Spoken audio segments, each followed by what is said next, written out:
wanted to cover some of the cool towing options we have, which is this here's our Shocker HD. It's got a 20,000 pound capacity. We also have the original with 12, and this one has a raised ball mount with sway tabs, and we also set it up with a 1 friction sway bar. Oftentimes with the friction sway bars, if you have a trailer under 10,000 pounds, suggested you get 1.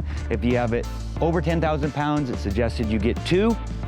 And with our air hitch, it absorbs the road shock, gives you a much smoother towing experience, and you can enjoy your vacation even better. The other thing about the air hitch is it does have dual bump cushions.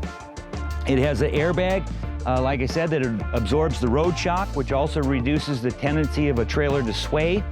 And of course, if sway is still an issue, you can do the friction sway kits. We have them with where you can get them with 1 or 2 bars. So, but let's go for a little drive here so you can see the air hitch in action, and you can see what we're talking about, where you get a much smoother, safer towing experience, and your stuff in your camper isn't falling all over the floor, and the people in the truck aren't spilling their coffee and biting their teeth, because you will get a way smoother towing experience. So let's go for a drive.